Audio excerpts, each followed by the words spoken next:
कि बहुपद की घात बराबर क्या होगी, चर राशि की सबसे बड़ी घात। चर राशि की सबसे बड़ी घात। चर राशि की जो सबसे बड़ी घात होगी वही आपकी बहुपद की घात होगी। उदाहरण के लिए हम यहाँ पर देखते हैं, ये हमने यहाँ पर मानक रूप लिखा हुआ है। इसमें देखिए चर राशि x है, इसकी घात 1, 2, 3, इसी तरीके से आगे 4 होगी, 5 होगी, 6 होगी और कहाँ तक जाएगी, n तक। n भी क्या है, यहाँ पर एक संख्या ही है। तो अगर हम बात करें इसमें बहुपद की घात क्या है, तो बहुपद की घात उदाहरण यहाँ लिख लेते हैं हम।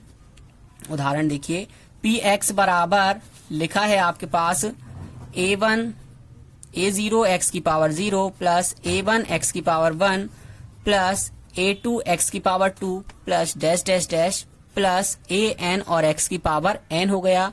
यहाँ पर देखिए उच्चतम घात क्या है, उच्चतम घात या फिर सबसे बड़ी घात क्या है, यहाँ पर सबसे बड़ी घात n है।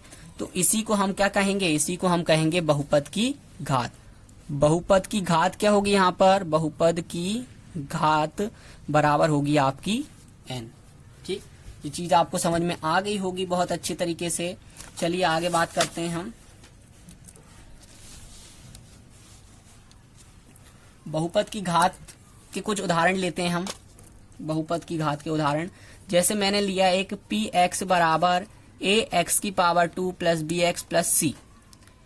ये क्या लिया, एक उदाहरण लिया है। इसमें देखिए आपसे पूछा जाए कि बहुपद की घात क्या है, तो आप बता सकते हैं बहुत ही आसान तरीके से कि बहुपद की घात क्या होगी। यहाँ पर देखिए बहुपद की घात, यहाँ चर राशि x है, क्या है, चर राशि x है और जो चर x की जो सबसे बड़ी घात है वो यहाँ पर 2 दिख रही है।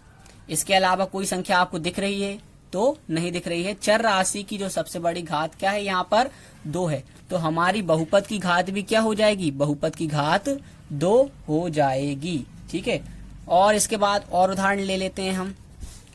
देखिए यहाँ पर चर राशि x है और इसकी जो सबसे बड़ी घात दिख रही है वो कितनी दिख रही है, वो है आपकी संख्या 3। तो यहाँ पर बहुपद की घात क्या होगी, बहुपद की घात होगी आपकी 3। ठीक, चलिए ये चीज आपको समझ में आ गई होगी कि चर राशि की जो सबसे बड़ी घात होती है उसी घात को हम बहुपद की घात कह देते हैं। कुछ और उदाहरण हम देख लेते हैं यहाँ पर, जैसे कि हो गया आपका, एक और उदाहरण ले लेते हैं हम यहाँ पर 7x। ठीक, ये क्या होगा, एक बहुपद ही है ये भी आपका। तो यहाँ पर क्या होगा, चर राशि की घात कितनी है, सबसे बड़ी चर राशि की घात जो है यहाँ पर 1 है। तो घात कितनी होगी बहुपद की, बहुपद की घात भी 1 होगी। अब इसके बाद आपको लिखा है 8। ठीक, ये भी क्या है, ये भी एक आपका बहुपद ही होता है। संख्याएं जो हैं वो सभी के सभी बहुपद ही कहलाती हैं, उसके बारे में हम आगे चर्चा करेंगे। तो यहाँ पर देखिए कोई चर राशि है ही नहीं, चर राशि नहीं है तो उसकी घात क्या होगी, उसकी घात भी नहीं होगी। तो बहुपद की घात हम यहाँ पर क्या लिख देंगे, बहुपद की घात 0 है। बहुपद की घात क्या है, यहाँ पर 0 है। ठीक, तो ये चीजें आपको समझ में आ गई होंगी कि जो चर राशि है उसी की सबसे बड़ी घात को हम बहुपद की घात कह देते हैं। तो अब हम बात करते हैं बहुपद का वर्गीकरण, मतलब कि बहुपद को कितने तरीके से विभाजित किया है। बहुपद को हमने कुछ इस तरीके से विभाजित कर दिया ताकि हमें थोड़ा पढ़ने में आसानी हो और कुछ चीजें आसानी से समझ में आ सकें। तो देखिए ये हम इधर बात कर लेते हैं पद के आधार पर बहुपद। पद के आधार पर बहुपद को किस तरीके से बांटा है, और यहाँ हम बात करेंगे घात के आधार पर। किसके आधार पर, यहाँ पर होगी घात के आधार पर बहुपद। तो यहाँ पर देखिए सबसे पहले हम बात कर लेते हैं जिसमें एक पद हो, एक पद होगा, उस बहुपद को आप क्या कहेंगे, उस बहुपद को आप कहेंगे एक पदी बहुपद। क्या कहेंगे उसे, एक पद हो उसे आप क्या कह देंगे, एक पदी बहुपद। जिसमें एक पद होता है उसे हम कह देते हैं एक पदी बहुपद। जैसे हमने लिख दिया 2x या 3y या फिर 8 या फिर कुछ और एग्जाम्पल, जैसे कि हमने लिख लिया 0। एक पद हो उसे हम क्या कहते हैं, एक पदी बहुपद कहते हैं। जिसमें दो पद हों, जिस बहुपद में दो पद होंगे उसे आप क्या कहेंगे, उसे आप कहेंगे द्विपद बहुपद। क्या कहेंगे, द्विपद और बहुपद कहेंगे। जैसे कि ax प्लस बी लिख दिया आपने, या 2x प्लस 3 लिख दिया, 3x स्क्वायर प्लस 1 लिख दिया, ये सब आपके क्या हो गए, द्विपद बहुपद हो गए। क्यों, क्योंकि यहाँ पर इनमें क्या है, दो पद है। एक पद ये हो गया, एक ये हो गया, एक और एक दो, एक और एक दो, दो दो पद हो गए हैं यहाँ पर। तो ये क्या हो गया आपका द्विपद बहुपद। अब हम बात करते हैं तीन पद होंगे, तीन पद होंगे तो उसे क्या कहेंगे हम, उसे हम कहेंगे त्रिपद। और आगे क्या लिखेंगे, आगे लिखेंगे आप बहुपद। जैसे कि ax square plus b x plus c लिख दिया आपने उदाहरण में, या फिर 2x square plus 3x plus 1 लिख दिया आपने, या फिर 6x square minus 8x plus 2 लिख दिया आपने। तो ये सब क्या है, ये सब आपके त्रिपद बहुपद हैं। मतलब कि इसमें तीन तीन पद हैं, एक पद, दो पद, तीन पद, एक दो तीन, एक दो तीन। अच्छा, ये पद जो होते हैं, पदों को हम प्लस या माइनस दो तरीके से अलग कर सकते हैं। या तो प्लस के आधार पर करोगे आप, या फिर माइनस के आधार पर। इन्हीं से पता चलता है कि पद कितने हैं। देखिए यहाँ पर पहला पद लिखा, फिर प्लस लगाया, फिर दूसरा पद, फिर प्लस लगाया, फिर तीसरा पद। तो जब भी हम पदों को जोड़ेंगे तो इन दो तरीकों से ही जोड़ेंगे। एक तो मतलब साथ मिलाकर लिखेंगे तो या तो प्लस से लिखेंगे या फिर माइनस से लिखेंगे। ठीक, तो ये चीजें आपको समझ में आ गई होंगी कि पद के आधार पर बहुपद एक पदी होंगे, दो पदी होंगे, त्रिपदी होंगे, और आगे भी अगर चार पद होंगे तो चतुर्थपदी, पंचपदी, षष्ठपदी, इस तरीके से होते जाएंगे। अब हम बात करते हैं घात के आधार पर। देखिए, जब घात कितनी होगी, घात होगी आपकी बहुपद की घात एक होगी, तो उस बहुपद को आप क्या कहेंगे, उस बहुपद को आप कहेंगे रैखिक बहुपद। क्या कहेंगे उसे आप, रैखिक बहुपद।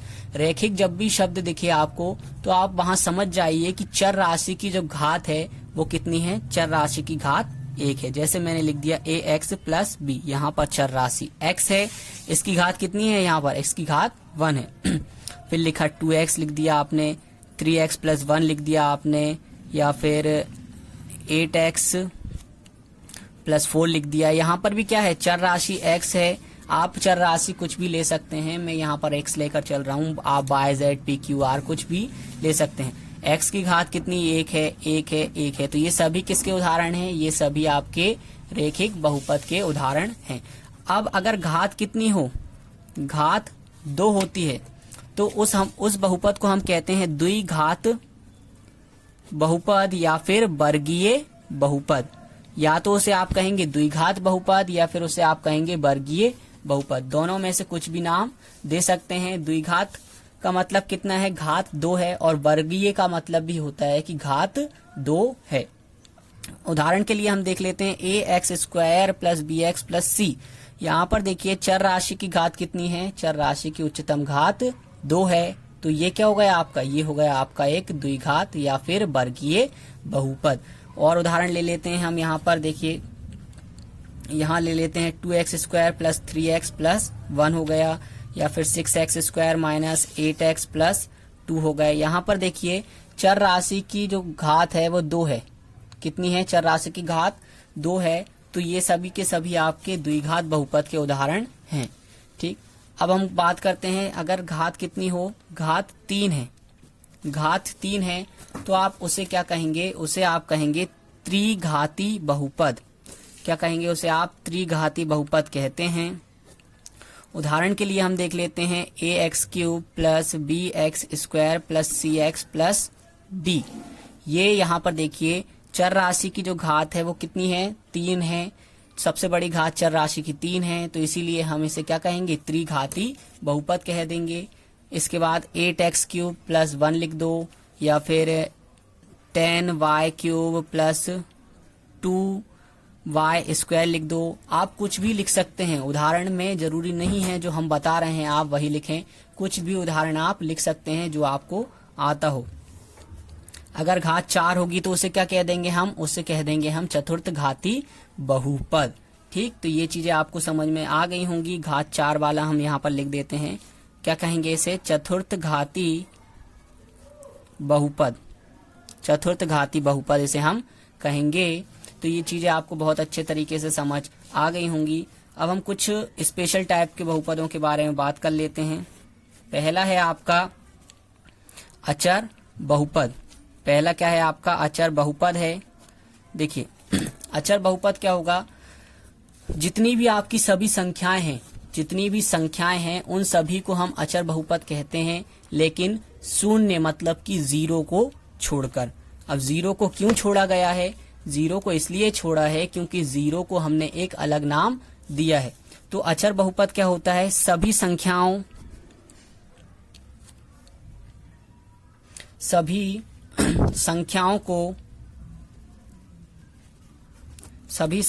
को अचर बहुपद कहते हैं, लेकिन शून्य को छोड़कर। किसको छोड़कर, लेकिन शून्य को छोड़कर। ठीक, मतलब कि जितनी भी सभी संख्याएं हैं वो सभी क्या होती हैं, आपकी बहुपद होती हैं। उदाहरण के लिए आप देख लीजिए 8 हो गया, 10 हो गया, 12 हो गया, 100 हो गया, 1000 हो गया, या फिर कुछ भी संख्या अगर है तो वो क्या होती है, वो होती है आपकी अचर बहुपद। ये चीज आपको समझ में आ गई होगी बहुत अच्छे तरीके से कि जितनी भी सभी संख्याएं हैं, जितनी भी सभी अचर राशियां हैं, उन्हें हम अचर बहुपद कह सकते हैं। अब अगला कंडीशन है आपकी शून्य बहुपद। शून्य बहुपद के बारे में बात करें तो शून्य बहुपद क्या है, जो शून्य को